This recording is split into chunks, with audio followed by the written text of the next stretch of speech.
Hello मेरे प्यारे बच्चों, कैसे हैं आप। उम्मीद करता हूं कि आप स्वस्थ होंगे, सुरक्षित होंगे और अपनी पढ़ाई कर रहे होंगे।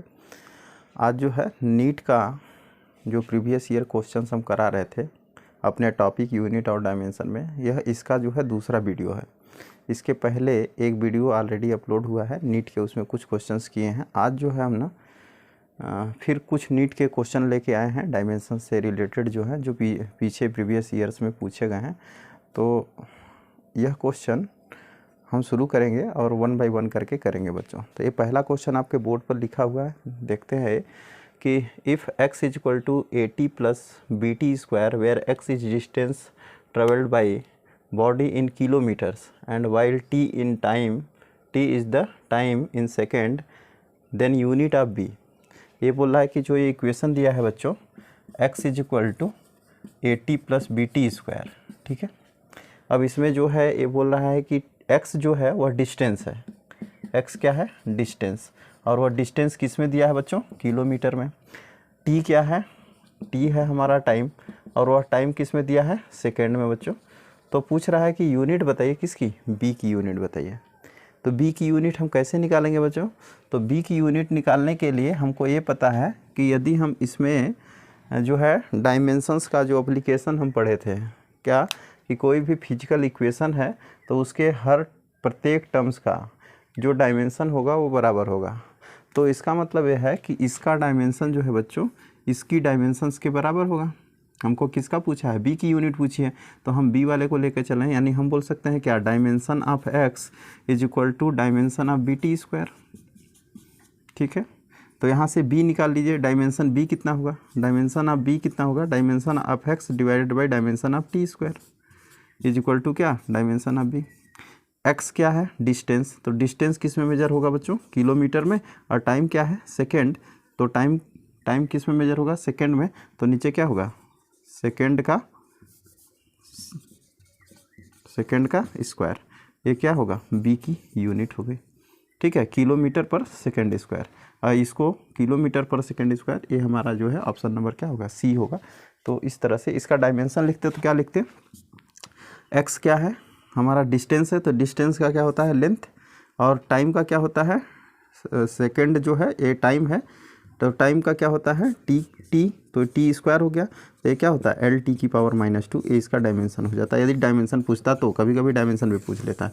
तो इस तरह से हमारा हो गया। क्या किए हम कि हमको पता है कि प्रिंसिपल ऑफ होमोजेनिटी के अकॉर्डिंग इस LHS का डायमेंशन RHS के प्रत्येक टर्म्स के डायमेंशन के बराबर होगा।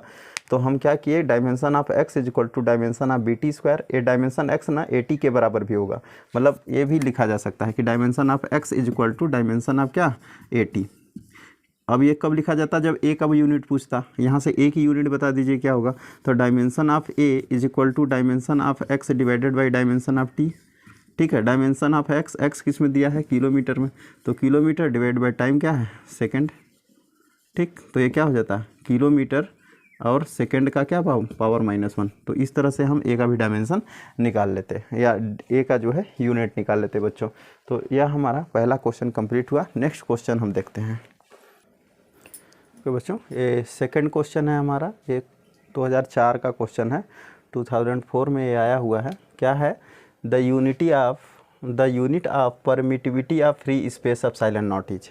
एप्सिलॉन नॉट का यूनिट पूछ रहा है बच्चों। तो एप्सिलॉन नॉट का यूनिट कैसे निकालेंगे, तो फोर्स, कूलाम्बियन फोर्स क्या होता है, F is equal to 1/4 pi epsilon naught Q1 Q2 divided by क्या, R स्क्वायर। हमको एप्सिलॉन नॉट चाहिए ना, एप्सिलॉन नॉट की यूनिट चाहिए, तो एप्सिलॉन नॉट को छोड़ दो, यहीं पे इसको जो है उठा के यहाँ ले जाइए बच्चों, और F को नीचे ले आइए।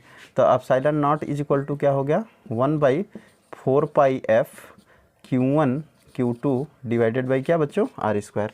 अब 1/4 पाई का तो यूनिट होगा नहीं, 1/f, F का यूनिट क्या होता है बच्चों, F का यूनिट होता है न्यूटन, यानी F की यूनिट हो गई न्यूटन, 1/न्यूटन, और Q1 चार्ज है, चार्ज की यूनिट क्या होती है, कूलाम, तो 2 चार्ज हैं, तो कूलाम क्या हो जाएगा, कूलाम का स्क्वायर, कूलाम स्क्वायर, ठीक है। और नीचे जो है R क्या है, रेडियस है, या सॉरी डिस्टेंस है, 2 चार्ज के बीच का डिस्टेंस है, तो ये क्या हो जाएगा, मीटर स्क्वायर। तो coulomb square divided by newton metre square, क्या लिख सकते हैं इसको हम, coulomb square divided by newton metre square. Coulomb square divided by newton metre square. कौन सा ऑप्शन सही है हमारा बच्चों? ऑप्शन नंबर सी जो है वह करेक्ट है, coulomb square divided by newton metre square. Next question देखते हैं। ओके बच्चों, यह क्वेश्चन है हमारा, क्वेश्चन थर्ड हो गया। If C and R denotes capacitance, C capacitor को डिनोट कर रहा है, capacitance and R resistance, then dimension formula of C R. C क्या रिप्रेजेंट कर रहा है बच्चों? कैपेसिटेंस। सी क्या है? कैपेसिटेंस है बच्चों। एंड आर क्या है बच्चों? रेजिस्टेंस। तो हमसे क्या पूछ रहा है कि dimension of C R, dimension of C R. तो आप ना दोनों का पहले फार्मूला लिख लीजिए। Capacitance C is equal to होता है क्यू बाई वी, ठीक है, चार्ज डिवाइडेड बाई पोटेंशियल, ठीक है, क्यू बाई वी। और आर इज इक्वल टू क्या होता है? तो V is equal to I R होता है। तो आर इज इक्वल टू क्या होगा बच्चों? V by I, V by I हो गया। यहाँ से वी से वी क्या हो गया बच्चों? कट गया, क्या बचा? Q by I. और Q by I, Q is equal to क्या होता है बच्चों? क्यू इज इक्वल टू होता है आई टी। तो आई टी होता है, तो यहाँ पर रख दीजिए आई टी, क्यू की जगह I T divide by I. I से आई कट गया, क्या बचा बच्चों? टी बचा। तो इसका मतलब कि सी आर का जो डायमेंशन होगा वह किसके बराबर होगा? टी के बराबर। और टी क्या होगा बच्चों? एम जीरो, टी का टी टाइम है, एम जीरो एल जीरो और टी पावर क्या? 1। इसका मतलब हमारा कौन सा सही होगा? Option number A. तो इस तरह से आप जो है, ऐसा नहीं है कि आप पहले कैपेसिटेंस का डायमेंशन निकालिए, फिर रेजिस्टेंस का निकालिए, फिर पुट कीजिए। आप डायरेक्ट उसका फार्मूला पुट कीजिए, कट कीजिए, काटने के बाद जो बचेगा उसका डायमेंशन लिख दीजिए, आपको ऑप्शन मिल जाएगा। तो इस तरह से जो है हम इजी सॉल्व कर सकते हैं। ये हमारा कब आया था बच्चों? ये हमारा क्वेश्चंस जो है तो नीट का, बट हमको इसका एग्जैक्ट जो है ईयर नहीं पता है, बट ये नीट का क्वेश्चन है बच्चों। नेक्स्ट क्वेश्चन हम देखते हैं, क्वेश्चन नंबर, ओके बच्चों, नेक्स्ट क्वेश्चन है ये 1989 का क्वेश्चन है। Dimension formula of torque, torque का डायमेंशन फार्मूला क्या होगा? तो टॉर्क इज इक्वल टू क्या होता है बच्चों? टॉर्क इज इक्वल टू होता है force into displacement, perpendicular force, force into perpendicular distance between them, force into distance. अभी आप ऐसे लिखिए, फोर्स इनटू डिस्टेंस, ठीक है। तो फोर्स का क्या होगा? एम एल टी की पावर -2 फोर्स का हो गया। और डिस्टेंस का क्या होगा बच्चों? एल, ठीक। तो ये जब फोर्स और डिस्टेंस जब दोनों का करे तो क्या मिल गया?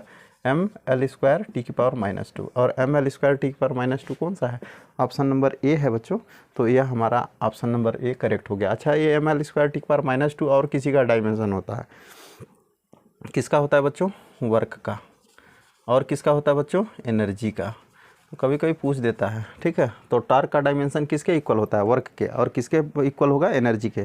तो मान लीजिए आपके सामने दे दिया कि ये कौन सा ऑप्शन जो है वह किसका डायमेंशन जो है वो अलग है, और उसमें 3 ऑप्शन दे दिया, एक टॉर्क दे दिया, एक वर्क हो दे दिया, एक एनर्जी दे दिया, एक ऑप्शन अलग दे दिया। तो टॉर्क हो चाहे वर्क हो चाहे एनर्जी हो, इनका जो डायमेंशन होता है वो सेम होता है।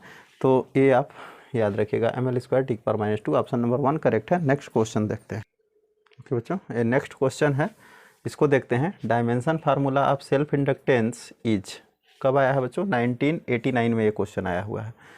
दिया है सेल्फ इंडक्टेंस का डायमेंशन क्या है। तो सेल्फ इंडक्टेंस हमको निकालना है, तो E M F E is equal to -L di/dt। ये आप आई होप आप पढ़े होंगे, या क्लास 12th में जो है magnetic effect of electric current जो है उस चैप्टर का ये सेल्फ इंडक्टेंस और म्यूचुअल इंडक्टेंस ये सब फार्मूला उसमें है। तो हमको ना एल का जो है डायमेंशन निकालना है यहाँ पर। तो E M F, induced E M F is equal to -L di/dt, यानी रेट ऑफ चेंज ऑफ जो है करेंट ये is directly proportional to induced E M F, यहाँ दिया हुआ है। तो ये है, उसमें आप पढ़े होंगे। अब यहाँ एल निकालना है बच्चों, तो एल इज इक्वल टू क्या हो जाएगा? E divided by di/dt, di/dt ये हो गया। अब ये dt कहाँ जाएगा? ऊपर। तो e into D T divided by D I. D I क्या है? Current, small current. और current I is equal to क्या होता है बच्चों? I is equal to Q by T, यही तो होता है। I इज इक्वल टू क्या होता है? Q by T.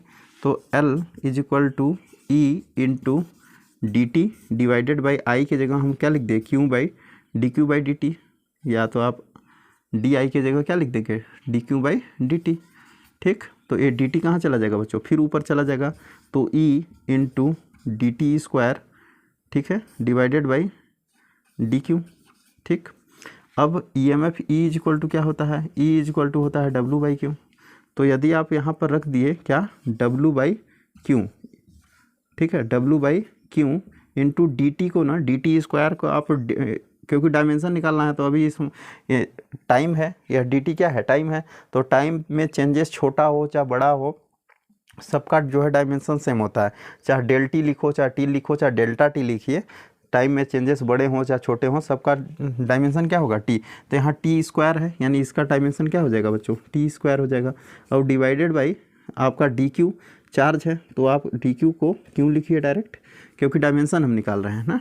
ठीक है, तो यहाँ पर क्या हो गया, यहाँ पर बच्चों आ गया एक फार्मूला हमारा, L is equal to W और T square divided by Q square. अब आप रख दीजिए डब्लू का क्या होता है, एम एल स्क्वायर टी की पावर -2, और यहाँ पर टी स्क्वायर, और यहाँ पर Q is equal to A T होता है, तो ये हो जाएगा A square T square.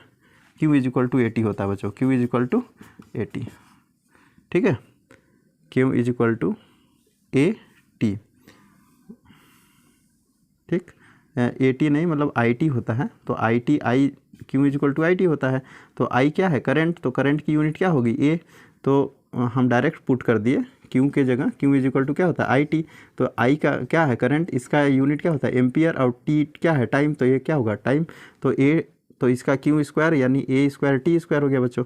A T square से टी स्क्वायर कट गया, यहाँ क्या मिला हमको, एम एल स्क्वायर, और ये ऊपर जाएगा तो ए की पावर -2 टी की पावर -2, यह हमारा डायमेंशन हो गया, एम एल स्क्वायर टी की पावर -2 ए की पावर -2। कैसे निकाले, E is equal to -l D I by D T, फिर यहाँ से निकाले तो ये D I by D T नीचे आया, तो ये डी टी जो है सबसे ऊपर चला गया, तो ई इंटू डी टी और डी आई, तो डी आई को हम क्या लिख दिए बच्चों, डी आई को लिख दिए हम D Q by D T, क्योंकि I is equal to Q by T होता है, तो D I is equal to D Q by D T हो जाएगा, तो D I is equal to D Q by D T. अब D T फिर ऊपर गया तो डी टी स्क्वायर हो गया। अब यहाँ पर जो है डी क्यू है, हम चूँकि डायमेंशन लिखना है, तो डी टी हो चाहे टी हो, स्मॉल टाइम इंटरवल हो चाहे बड़ा टाइम हो, डायमेंशन तो टी ही होगा, तो यहाँ पर टी स्क्वायर हो गया। यहाँ पर डी क्यू का डायमेंशन क्या होगा बच्चों, क्यू, और ई इज इक्वल टू होता है E M F is equal to होता है डब्लू बाई क्यू, तो हमने डब्लू बाई क्यू रख दिया, और यहाँ पर टी स्क्वायर क्यू स्क्वायर, और Q is equal to I T होता है, तो आई टी होने के कारण आई जो है ये करंट है, उसका डायमेंशन ए होता है और टाइम का डायमेंशन टी होता है, तो डायरेक्ट हमने डायमेंशन पुट कर दिया ए स्क्वायर टी स्क्वायर, और कैंसिल करके ये हमारा आ गया ऑप्शन नंबर। तो इस तरह से आई होप आपको क्लियर होगा। नेक्स्ट क्वेश्चन देखते हैं।